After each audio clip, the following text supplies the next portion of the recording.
This next panel is going to be about developing successful projects to address industry needs from the funder's perspective. So these are two funders for a lot of agricultural projects. We're going to talk about their perspective on what makes a successful proposal for projects that address agricultural needs. So Bonnie is going to be first up. She's the executive director of the Center for Produce Safety, which is a neat organization, which also is very public-private partnership type of organization. She joined the center in 2008 as executive director. She works to leverage public and private expertise and research dollars to address critical risk management issues in the growth, harvest, processing, and distribution of fresh produce. That means she focuses on critical food safety issues affecting the fresh produce industry.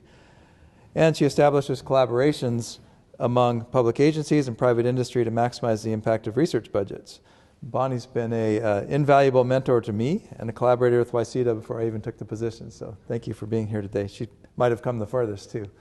And then Lisa James, to her right, is the grant program manager for the Arizona Department of Agriculture's Ag Consultation and Training Department. She's dedicated to assisting grant applicants and grantees with the many complexities of grant management. Along with the grant program coordinator, Ashley Estes, she oversees all grant funds distributed by the department to ensure compliance with federal and state requirements. And I think I've known Lisa perhaps the longest of anybody in this room. And so I appreciate her being here. She does a really professional job in her role overseeing the commodity councils and the grant programs that fund their research and promotion activities. So with that, I'll turn it over to Bonnie. Okay, we're rolling. How many students are still in the room? Well, good for you. We can't thank you enough for having an interest in agriculture research. And I would like to give you one piece of advice. People are always watching. So even if you're helping at the registration, you're just wherever you are, you're being noticed. And we notice you today, and we hope that you will continue your interest in research. And privately, if you want to talk about food safety research, I'll be in the hallway. So one of the things I would like to share with you is that this past week, I have taken this little notebook that I picked up in Orlando, and I've written notes about what it's like to be working for a funding agency. And these are true situations that come up, and I've kind of put them in boxes. And if you want to be successful with a funding agency, these are really things to think about. One of them is, well, there's a bug flying around. One of them is not every funding agency is a fit for every scientist. So when you look at the agency that you would like to apply for, really investigate it. Is this one that will meet your needs? And can you meet their needs? And it's a very practical piece of information. Sometimes we get proposals that are certainly not thought through because it's a place to get money. So an organization like us has a very kind of rules. We have an interest that's specific. We offer opportunities, but don't just get sloppy and put in a proposal because it's another source of funding. Doesn't work well for any of you, and it's a little disrespectful to our reviewers. So do not cut and paste a proposal. I will tell you it will be observed and remembered, and it will. We have 60 proposals we're reviewing right now, and it will be very likely that that will come up in the review process. We have 65 reviewers, and our reviewers are all volunteering their time. They are members from the industry, from the production side to the buy side. We have members of government agencies, the acronyms, CDC, FDA, I think we have California Department of Public Health, so on and so forth. We have testing laboratories. We have solution providers. So we have a whole group of people that are spending and offering their time. So be respectful to our process, and we will promise you, you will have a fair shake in our review process.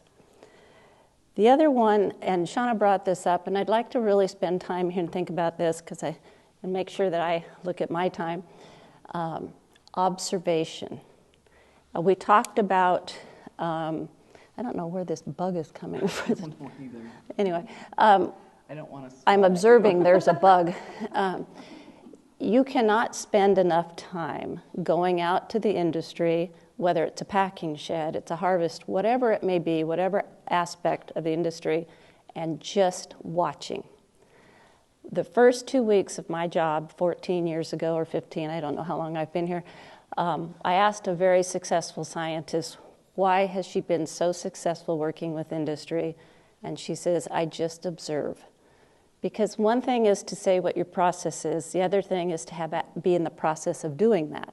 Things happen. Things go quickly, and you will hear over and over in the produce industry how quickly things go.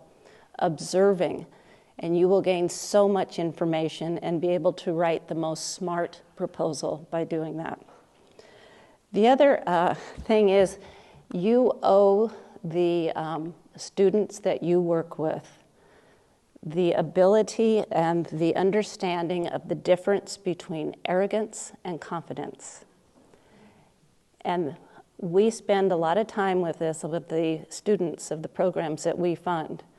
And we share with them that confidence, people will gravitate towards you and want to work with you. Arrogance, they will run from you. And it is a real disservice not to give those students that you are working with that piece of information and that training. As I heard earlier, they are an extension of you. They're also an extension of CPS if we fund that research. They're an extension of the university. And every single, well, I won't say every, each year I get a call from an industry member who has had not the best interaction with students working on programs. It's happened even in your own backyard.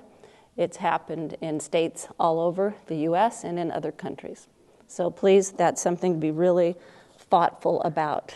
They deserve to know those little tricks of the trade. This industry is about trust. So if you're going to work with the industry, they need to trust you. They need to know that you are going to, perhaps information you're given may have to stay with you. It may not be shared. They're going to trust you're going to be respectful of their employees.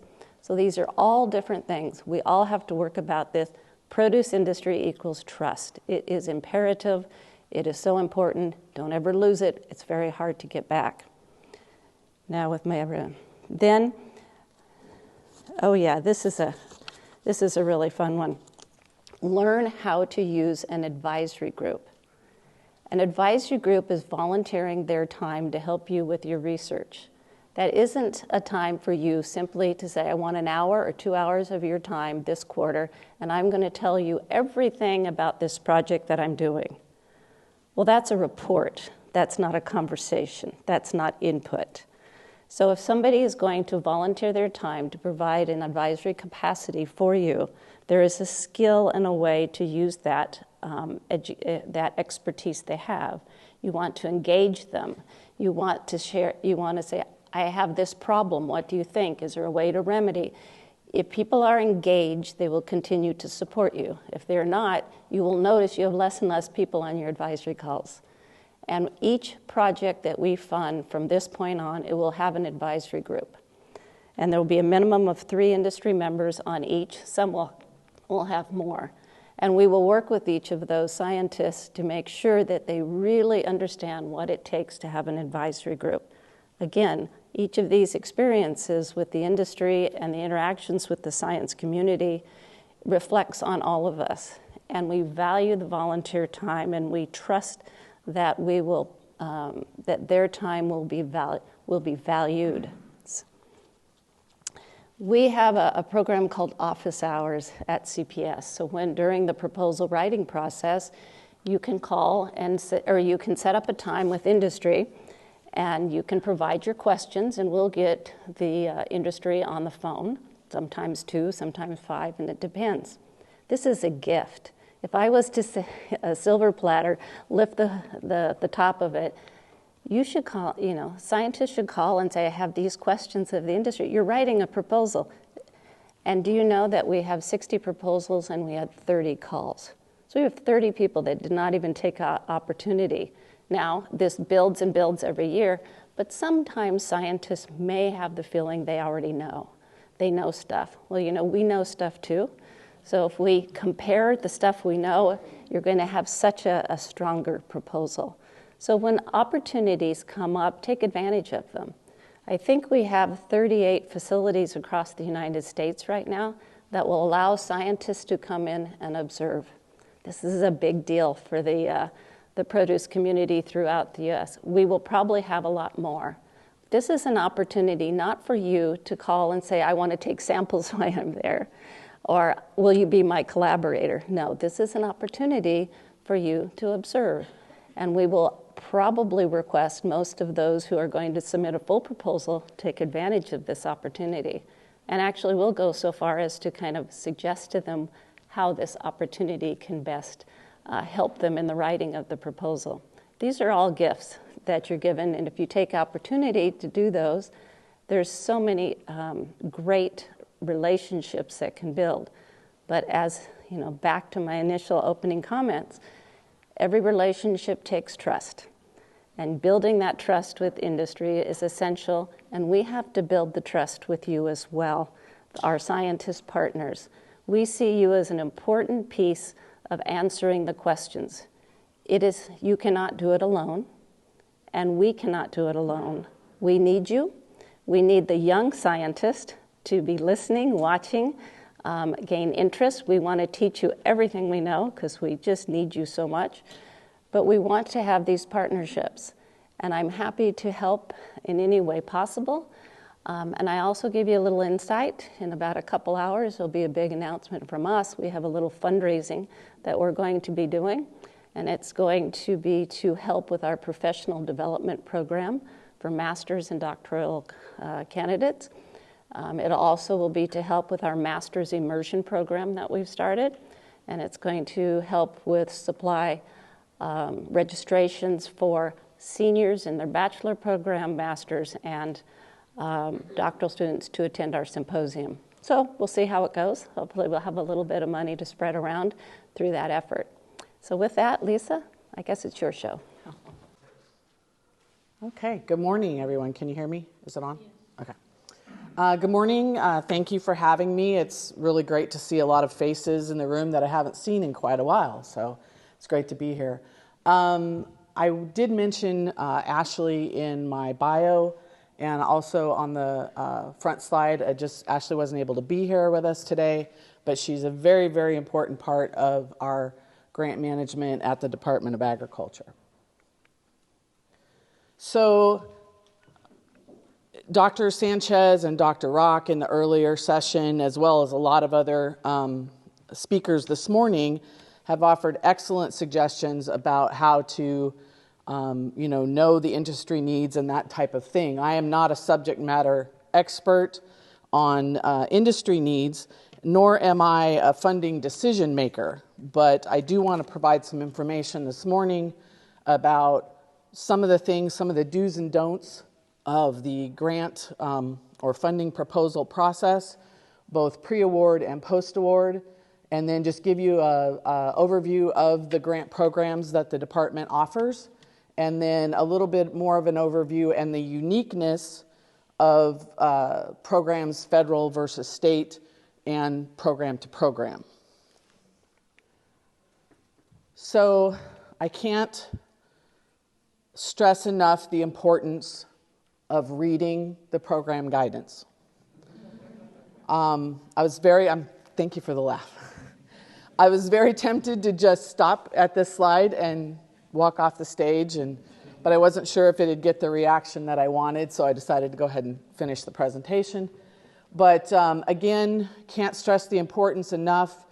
I know that sometimes these documents you can look at them and they're 50 plus pages long, and you think, oh my gosh, I don't have time for that. We're all very busy people. But most of those pages are going to be, resources and not necessarily the guidance. So I encourage you, especially if you have not applied or are not familiar with a certain program, to take the time to read that guidance. All of these programs are unique, as I'll cover a little bit more later on. So again, just wanted to stress that.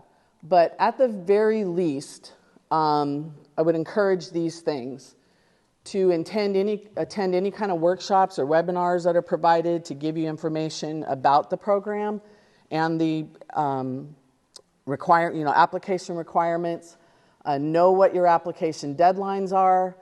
Be familiar with the application process. The grant world is ever evolving, and there are requirements in federal programs that are passed down that we need to incorporate in what we do, and so things change all the time. Take advantage of any early review opportunities. We do have at least one program that offers that, to be able to submit your application early and have it reviewed, not for content, but for completeness, so that you're not jeopardizing your application moving forward because of a simple mistake. Okay, so take advantage of those opportunities. Document your industry support. Letters of support may or may not be acceptable in certain grant programs. So, but it is important to document it in some way, and you can include that information in your grant applications. Do your research on your budget estimates. Don't submit arbitrary numbers that you can't support, because you will be asked to support them at some point. So make sure you do your research, and we understand that budgets are estimates. That's exactly what they are, but there still needs to be some research behind that. And then include realistic and attainable objectives and outcomes. So you really want to, and again, that just goes back to everything that's been said this morning, to make sure that you know what your subject matter is, what the need is, and that there are realistic and attainable objectives and outcomes. So again, this is basically kind of just the opposite of know your deadlines, is don't wait till the last minute. And a comment that was made earlier, and I apologize, I don't remember who made it, but I believe it was Dr. Sanchez: don't sit at your desk and look for a problem that isn't really there just because you need the money. So don't apply for grants just for the money. Don't build a budget based on the unknowns, as I just suggested earlier. Don't submit an incomplete application. And I know these are, they seem, I've lost my word, but you know what I mean. But you would be surprised, and as Bonnie mentioned earlier, these are things that we've observed that, through years of managing grants. So it does happen. And don't underestimate the project performance period. So make sure you allow enough time to gather your data, analyze your data, and be able to report those results in your final grant report. So don't underestimate that period of performance. So this is all pre-award. And then we have a few post-award. If you do receive a grant, there are some certain things to remember. Remember those proposed objectives and outcomes that you put in your application. That's what everything is going to be based on. Be prepared to report on the progress, including any changes. And I think Dr. Rock touched on this earlier as well. Know your reporting schedule. And yes, sometimes it can be frequent. It can be considered, maybe I can't think of the word again. I apologize. Too much, too frequent. You may think it's overkill. But again, these are lessons learned throughout the years, and it's part of the ever-evolving grant world as well. We hopefully try to make it as easy as possible to report on those activities for your grants, but it's the best way to be able to track the progress and to know whether or not there's going to be a potential issue at the end of a grant, and address any of those things as they come along, instead of waiting for an annual report and then trying to figure out how to fix something because we just found out about it. And submit your reports on time. These are just the opposites. Again, don't lose track of the proposed objectives, don't submit late reports, and don't make changes, including budget changes, without the approval.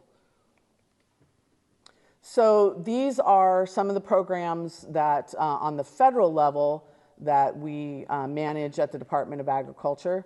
Specialty Crop Block Grant Program, which I'm sure a lot of you in the room are familiar with, which provides approximately $1.1 million annually.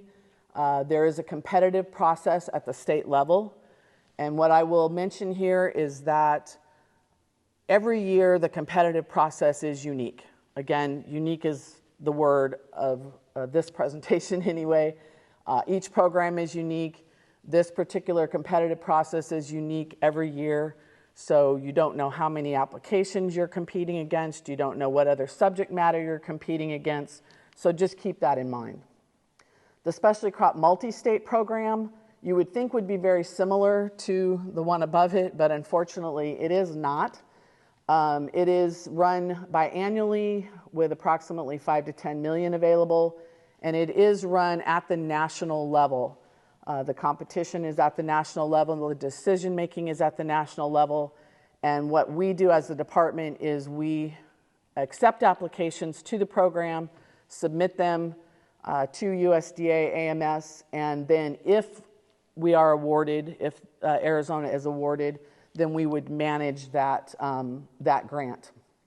The Cooperative Endangered Species Conservation Fund, or Section 6 Native Plant Grants, is something new to our division, not new to the department, but new to our division.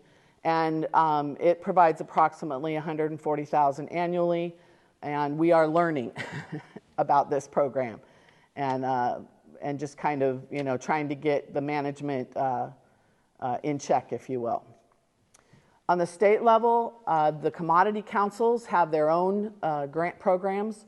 Arizona Citrus Research Council, the Arizona Iceberg Lettuce Research Council, and the Arizona Grain Research and Promotion Council, and some of you may be familiar with those as well. We have a brand new grant program on the state level that was created in the last legislative session, and it's the Livestock Operator Fire and Flood Assistance Program, or affectionately known as LOFAP. And the initial appropriation is $9.5 million, and we'll be launching that program at the beginning of the year. So real quickly, I'll finish up. So some of the uniqueness between federal and state, this probably makes sense, that the federal awards, the specialty crop and Section 6, federal awards are going to be most regulated. They've got the most level of regulations that you need to know about and be able to follow. The enabling statute, the Code of Federal Regulations, the funding agencies, policies, and requirements, and then that other level of the Arizona grant statutes in the case of the Specialty Crop Block Grant Program.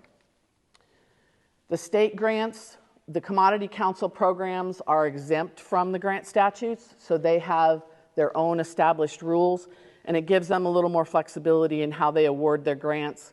They can do it in an open meeting, have presentations done and then make decisions. They can also make decisions out of a competitive process. And then LOFAP, the new program, has its own enabling statute, and it does have to follow the Arizona grant statutes as well. And with that, just so you, Ashley and I are always available for questions. Feel free to reach out. We do have a dedicated web page on the department's website for grants, and at the bottom of that, you can join the email list to be notified of any of these program announcements. Thank you. Thank you both. We have a wealth of knowledge and experience in these two. We don't have a lot of time. If there's a burning question out there, we'll take one, and then they'll both be around for you to talk to afterwards. I add one item. Please. Couldn't agree 100% everything you said. Because be on time with your report, but don't overpromise and underdeliver in your proposal, because it will be noticed. It reflects upon you, it reflects upon the university you represent. So do not say you can get all this stuff done in 12 months or 2 years, and you cannot. That is something I caution. And the last thing in reports, read your guidance, read your contract. So at the Center for Produce Safety, we send the contract to the scientist that is going to be funded. They have to send it to the contracts office. Then when it's signed, we will make sure they get a copy, because that's the rules that you're going to play by, and it is expected that each of you should read your contract. Thank you very much. Let's give them a hand.